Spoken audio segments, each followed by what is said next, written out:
alamin. Wassalatu wassalamu ala asrofil mursalin Sayyidina wa maulana Muhammadin ibn Abdillah. Kama qala Allah ta'ala fil Qur'anil Karim. A'udzu billahi minasyaitonir rajim. Bismillahirrahmanirrahim.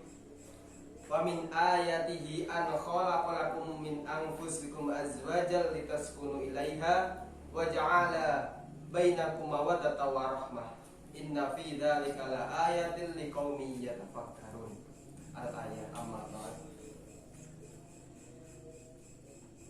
Yang sangat saya banggakan kepada teman-teman, kepada Bapak Ibu guru di Madrasah Aliyah Negeri 3 Tulungagung yang semoga tetap diberikan rahmat Allah Subhanahu wa taala. Yang saya hormati guru pembimbing magang Bapak Gufron SAG. Yang saya hormati kepada dosen pembimbing magang. Yang saya sayangi teman-teman senasib seperjuangan yang saat ini sedang menjalani program magang yang bersifat online. Tidak perlu kita sesali karena memang kondisinya seperti ini dan tidak memungkinkan untuk kita praktek secara langsung mengajarkan suatu materi yang sudah kita terima semua. Tetapi dengan media ini, dengan alat ini semoga dapat membantu dan juga menambah wawasan maupun hasanah kita dalam memperdalam bab ataupun dalam memperdalam ilmu agama. Pertama-tama marilah kita panjatkan puja dan puji syukur atas kehadiran Allah Subhanahu wa taala yang telah memberikan beberapa kenikmatan kepada kita berupa nikmat iman, Islam dan kesehatan, sehingga kita dapat berkumpul di sini, sehingga kita dapat bermuwajahah bil wujuh via YouTube maupun via media online dengan keadaan sehat walafiat. Biqaulina alhamdulillahirabbil alamin. Kedua kalinya salawatullah wassalamuhu semoga tetap tercurahkan kepada junjungan kita Nabi Agung Nabi besar Nabi Muhammad SAW, Nabi yang telah membawa kita dari zaman kegelapan menuju zaman terang beneran, yakni ad-dinul Islam. Ketiga kalinya di sini saya nanti sifatnya tidaklah menggurui ataupun saya tidak bersifat lebih pandai ataupun lebih pintar dari panjenengan semua. Tapi di sini saya sifatnya adalah berbagi ilmu. Kita belajar bersama dan nanti apabila ada hal-hal yang sifatnya kurang benar ataupun masih perlu kita diskusikan lagi, saya sangat siap untuk kita belajar bersama, kita berdialektika bersama dalam rangka mencari ridha Allah Subhanahu wa taala. Langsung saja kita nanti akan belajar bersama terkait dua bab yang pasti kita harapkan, terutama yang satu ini yang semoga saja kita nanti umur kita sampai ke sana sebelum kita meninggal. Kita sudah merasakan apa itu hikmah dan merasakan nikmatnya pernikahan, ya nikmatnya pernikahan dan harta warisan, tetapi kita tidak mengharapkan harta waris tersebut. Yang kita harapkan adalah mencari ridha Allah SWT.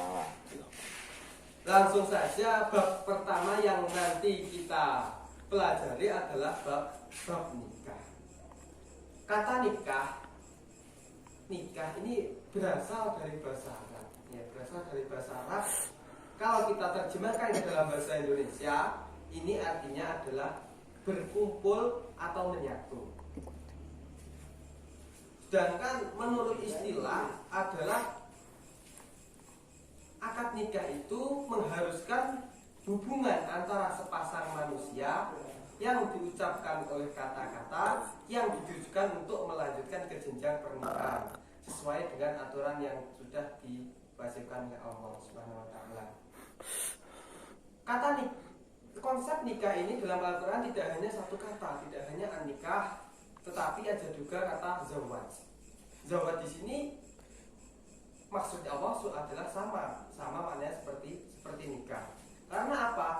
Karena manusia itu ditakdirkan oleh Allah, dinas oleh Allah bahwasanya kita itu nanti berpasang-pasangan. Jadi ada siang, ada malam, ada baik, ada buruk, ada langit, ada bumi, ada baik dan ada yang kurang baik, ada yang soleh, ada yang kurang soleh, ada yang pintar, ada yang belum pintar.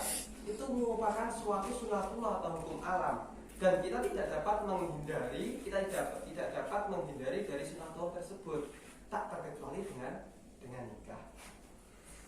Teman-teman, saya sifatnya ini bukan guru, saya bilang teman-teman ya, agar nanti kita dapat lebih belajar bersama, agar nanti Anda tidak malu dengan saya, walaupun saya sifatnya adalah guru, bukan, sifatnya bertausiah, bukan, tetapi saya sifatnya adalah belajar bersama, ya, mengajak Anda untuk belajar bersama. Itu kata nikah. Terus setelah kita mengetahui tentang hakikat dan juga makna nikah, yang kedua adalah hikmah pernikahan, ya, hikmah pernikahan. Yang pertama, nikah. Nikah ini, hikmah yang pertama adalah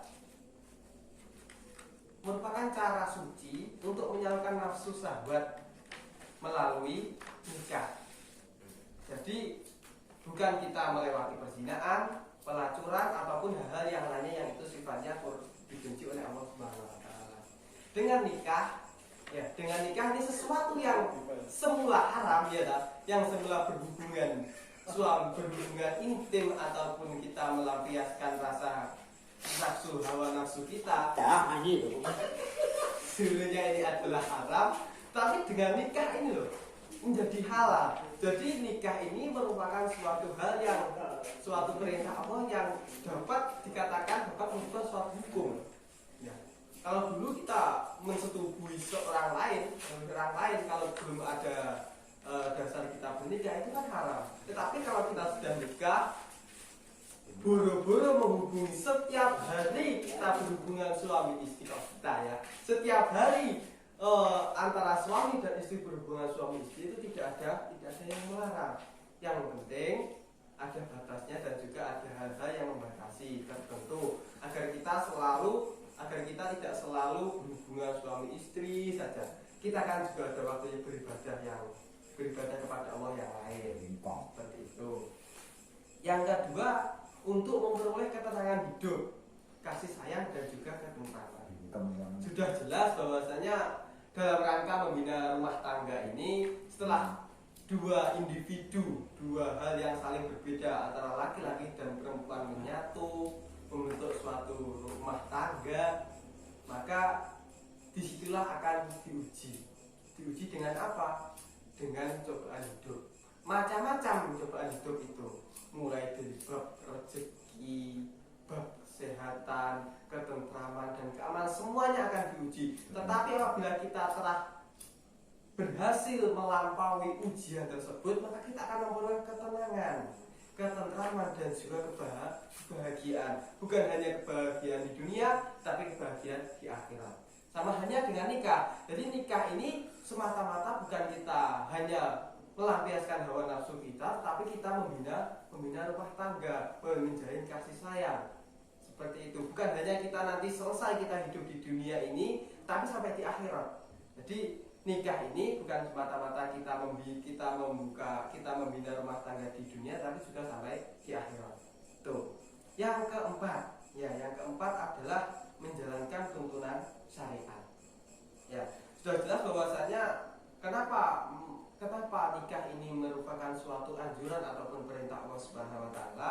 Sudah jelas bahwasanya dalil Allah dalam surat Ar-Rum ayat 21 yang itu sering kita dengar, meskipun kadang di saat walimatul urus ataupun sering kita mendengar membaca Al-Quran. Allah Subhanahu wa taala berfirman begini. Bismillahirrahmanirrahim. Wa min ayatihi an khalaqalakum min anfusikum azwajan litaskunu ilaiha wa ja'ala bainakum mawaddatan wa rahmah. Inna fi dzalika laayatan liqaumin yatafakkarun. Dan di antara tanda-tanda kekuasaan Allah adalah Dia menciptakan untukmu istri-istri dari jenis sendiri, supaya kamu cenderung merasa tentram kepadanya dan dijadikannya di antara kamu rasa kasih dan sayang, Sesungguhnya pada yang demikian itu benar-benar terdapat tanda-tanda bagi kaum yang berpikir. Quran surat Ar-Rum ayat 21. Ya, bahwasanya kenapa Allah menciptakan laki-laki dan perempuan, kenapa Allah menciptakan langit dan bumi, kenapa Allah menciptakan menghendaki makhluk kita untuk baik dan juga kurang baik ataupun belum baik, supaya apa? Supaya kita saling mengenal, supaya kita saling membina rasa kasih sayang. Itu bukan dan semata-mata karena menjadi jalan kita untuk beribadah kepada Allah Subhanahu wa taala. Wa ma khalaqnal jinna wal insa illa liya'budun. Jadi apapun yang kita lakukan, kita nikah, kita bekerja, kita tidur, kita makan, kita yang apapun kita lakukan, ini kita yakin ibadah. Jadi karena apa? Ya karena perintah Allah ini menghendaki kita untuk beribadah. Bahwa khalaqnal jinna wal insa illa liya'budun. Di situ ada kata illa liya'budun, kecuali untuk beribadah. Jadi ya wajib, ibadah itu hukumnya wajib, tidak memandang waktu dan juga tidak memandang tempat. Jadi ibadah itu bukan hanya kita berada di masjid, kita sholat raweh, kita sholat wajib 5 rakaat, kita tadarus, kita apapun yang lainnya di masjid itu bukan hanya itu ibadah. Kalaupun Anda memaknai ibadah hanya saat kita berada di masjid, Anda terlalu kecil, terlalu menyempitkan makna ibadah tersebut. Ibadah itu banyak macamnya, apapun yang kita lakukan selama ini tidak melanggar syariat dan juga tidak melanggar aturan Allah, itu kita niati ibadah. Seperti itu. Teman-teman yang semoga dirahmati Allah dan yang sangat saya banggakan, selanjutnya adalah tentang selanjutnya setelah kita memahami terkait pengertian mengenai dasar hukum dan selanjutnya kita mengenai tentang hikmah, ini ada yang tak kalah penting adalah ini ciri-ciri bakal suami ataupun syarat-syarat bakal suami.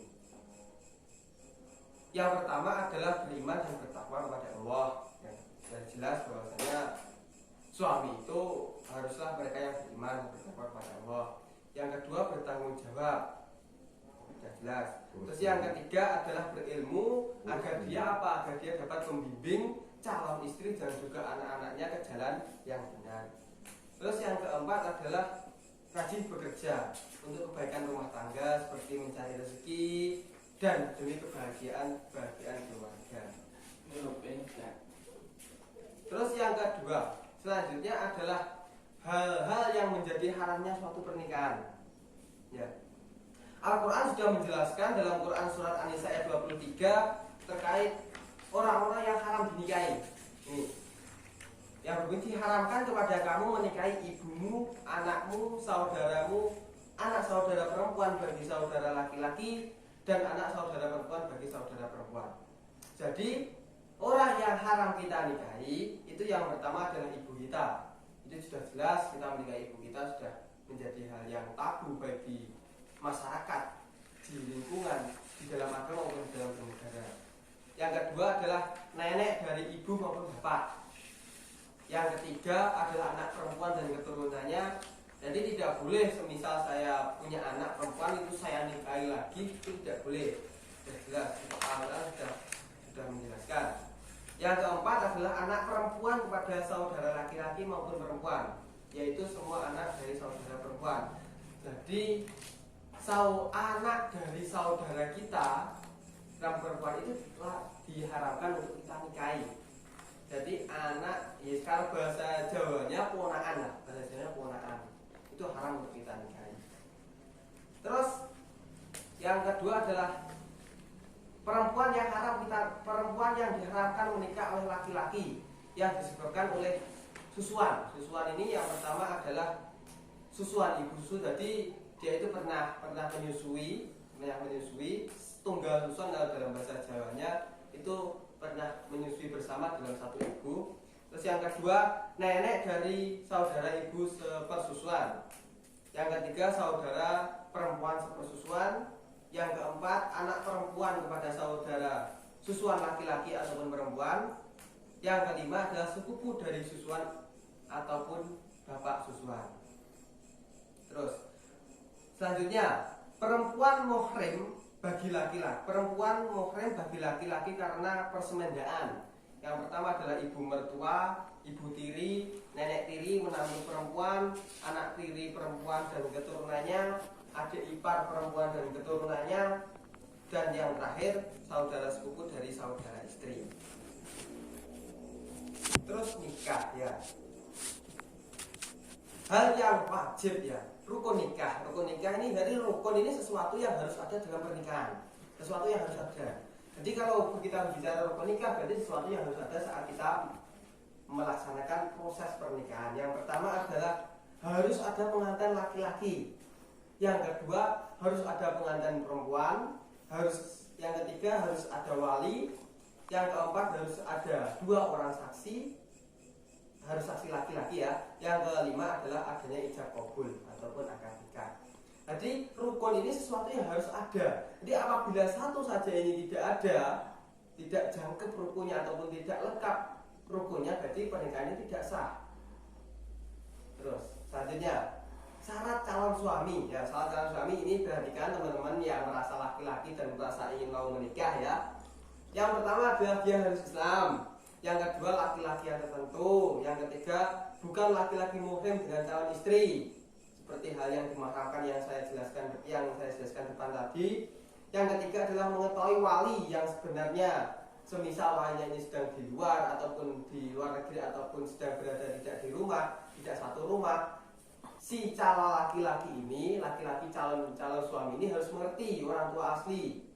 Yang keempat, yang keenam, dengan kerelaan sendiri atau tidak paksaan.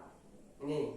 Jadi kita menikah nanti bukan kita menikah karena paksaan, baik paksaan orang lain, teman, sejawat, saudara, kerabat dan lain sebagainya. Tetapi memang keinginan kita, memang sudah waktunya untuk menikah. Yang selanjutnya adalah tidak mempunyai 4 orang istri yang sah dalam satu waktu. Jadi istri yang kita nikahi, ya calon istri yang kita nikahi, sebelumnya istri kita tidak lebih dari 4. Jadi karena apa?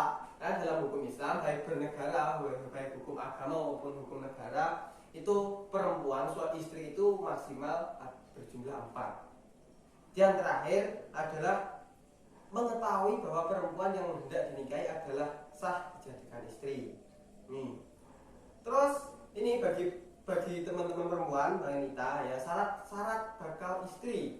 Yang pertama adalah Islam, yang kedua adalah perempuan yang tertentu, yang ketiga bukan perempuan muhrim, yang keempat bukan seorang banci, yang kelima bukan keadaan ihram atau umroh, atau haji, yang selanjutnya tidak dalam masa iddah, tidak dalam masa iddah, yang terakhir bukan istri orang. Ya, ini mungkin yang menjadi hal tabu ya bagi kita.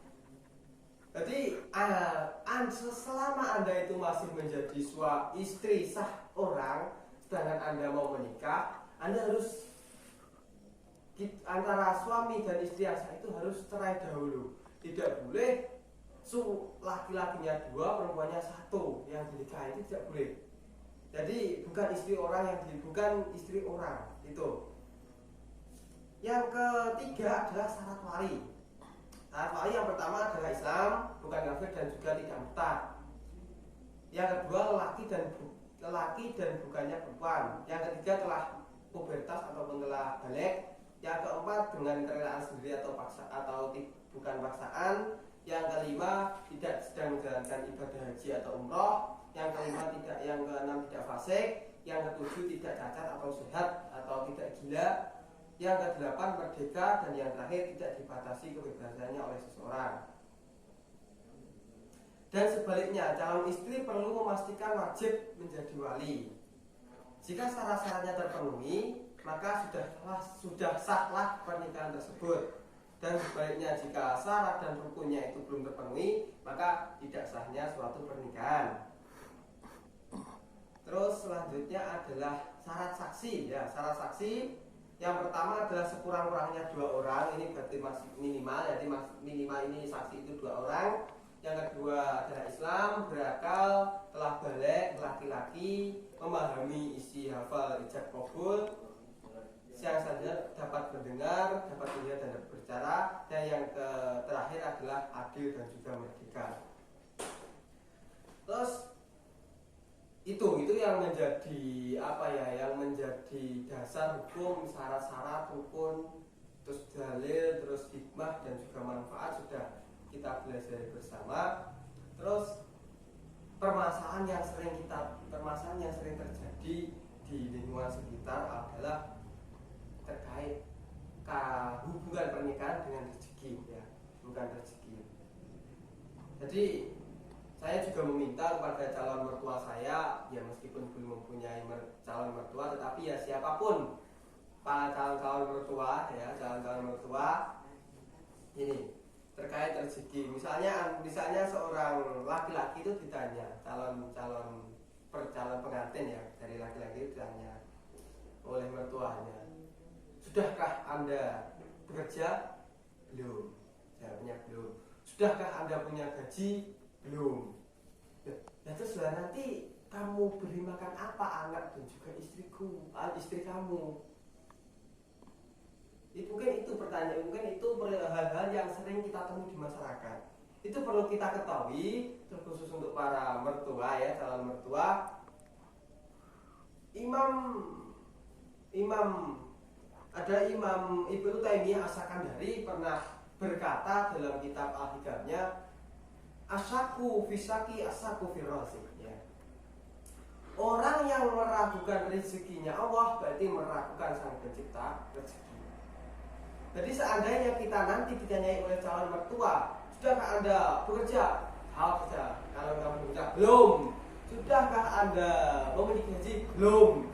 Bilang aja begitu. Terus seandainya mertua nanti berbicara gini, lah terus kamu beri makan apa nanti anak dan juga istrimu? Bilang aja gini, asaku fisaki asaku firrazik. Orang yang meragukan rezekinya Allah berarti dia meragukan Sang Pencipta. Coba para calon mertua ini kita pahami. Rezeki itu bukan gaji. Ada beberapa perbedaan. Kalau seseorang itu pasti diberi rezeki, seseorang manusia, makhluk Allah itu pasti diberi rezeki, tapi belum tentu ya diberi gaji. Kalau gaji itu diberikan setelah dia bekerja, tetapi kalau rezeki itu diberikan Allah setiap waktu. Jadi setiap saat, setiap waktu Allah itu memberikan rezeki. Terus kalau rezeki itu diberikan kalau gaji itu diberikan setiap bulan, tapi kalau rezeki itu diberikan setiap saat. Kalau gaji itu setelah kita bekerja, tetapi kalau rezeki itu setelah kita mendekatkan, setelah kita takarrub kepada Allah Subhanahu wa taala. Jadi sudahlah, tidak usah khawatir terkait masalah rezeki. Rezeki kita ini sudah dijamin oleh Allah. Tugas kita di sini cuma berusaha untuk mengambil rezeki itu. Melalui apa ya? Melalui kita berusaha, bekerja dan yang lain sebagainya. Itu merupakan alat kita untuk kita menjemput rezeki kita. Terkadang kita itu sering melihat, rezeki itu sama halnya dengan pawaan, ya. Pawaan. Saat kita, jadi orang kalau kita ibaratkan rezeki itu gini, pawaan. Orang yang gemuk itu belum tentu dia suka makan. Biasanya makannya sedikit tapi badannya gemuk, itu pawaan. Sama halnya dengan orang yang kurus tapi makannya banyak, itu juga pawaan. Sama halnya dengan rezeki. Jatah rezeki kita ini sudah diberi pas oleh Allah Subhanahu wa taala. Ya, dari Allah Subhanahu wa taala. Seandainya kalau ibaratnya kalau kita ini mau perjalanan ke Solo ataupun ke Tulungagung, kalau jatah bensinnya ini adalah 5 liter, Allah akan memberikan rezeki cuma 5 liter itu. Jadi rezeki itu sudah dinas, sudah dijatah, bukan bahasanya dijatah, sudah diatur, dijatah oleh Allah Subhanahu wa taala. Tuh. Jadi teman-teman yang sekiranya sudah siap untuk menikah, jadi ya tidak usah ragu-ragu, kita madep mantap nikah ya. Karena kalaupun kita nanti lama-lama untuk bersendiri, ya nanti ada beberapa apa ya akibat yang nanti kita alami. Semisal nanti kita tidak memiliki keturunan ataupun nanti jodohnya, kalau bukan jodohnya, rezekinya masih belum dibuka. Ya, perlu diketahui bahwasanya menikah itu membuat dua jalan. Yang pertama adalah membuka jalan rezeki, yang kedua adalah membuka jalan bayi. Itu yang kedua. Jadi ya teman-teman, itu mungkin terkait bab nikah yang bisa saya sampaikan. Banyak sekali kekurangan dan juga kekhilafan yang saya lakukan, dan itu semata-mata dari saya pribadi. Jadi memang dari kebodohan saya, kekurangan saya, dan apabila ada lebihnya, apabila ada baiknya, itu semata-mata dari Allah Subhanahu wa taala. Kita sudah dulu bab nikah, terus selanjutnya yang nanti kita pelajari bersama adalah bab waris. Ya, bab waris. Tentang waris. Ini waris. Jadi waris itu apa toh? Waris itu apa? Dan pembagian waris itu nanti seperti apa dan bagaimana, nanti kita akan pelajari bersama. Terus yang pertama adalah pengertian waris ya. Dari segi bahasa, waris itu merupakan jamak dari kata miras yang artinya harta yang diwariskan. Sedangkan menurut istilah adalah pembagian harta peninggalan setelah seseorang meninggal dunia. Seperti itu. Dengan ilmu yang mempelajari tentang waris itu disebut faraid. Tuh. Dalam beberapa referensi yang membahas tentang mawaris, dipaparkan bahwa rukun-rukun waris itu ada 3. Yang pertama adalah waris, yaitu orang yang mendapatkan harta. Terus yang kedua adalah mawaris, yaitu orang yang telah meninggal dan atau yang mewariskan hartanya kepada ahli warisnya.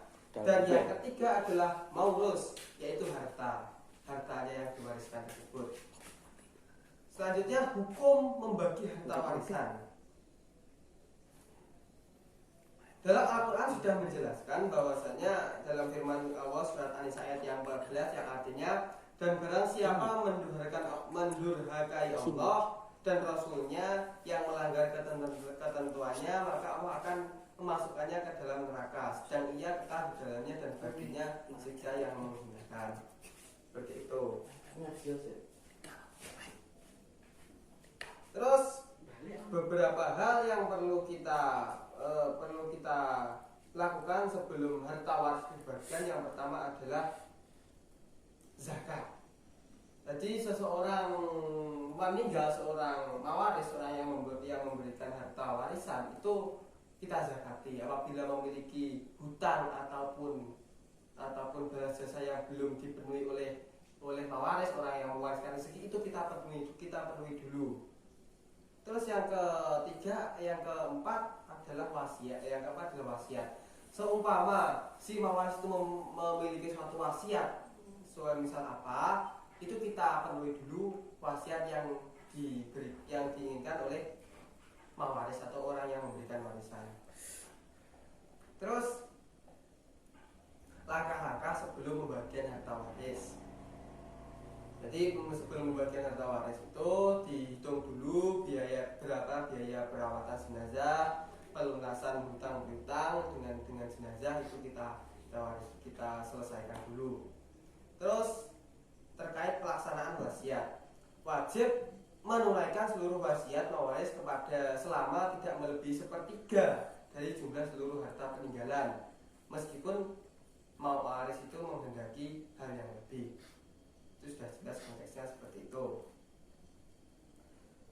Kiranya itu yang teman-teman yang dapat saya sampaikan. Sudah beberapa menit kita pelajari bersama, dan saya ulangi lagi, banyak sekali kekurangan dan juga kekhilafan yang saya alami, yang saya lakukan, dan itu memang semata-mata karena kebodohan saya,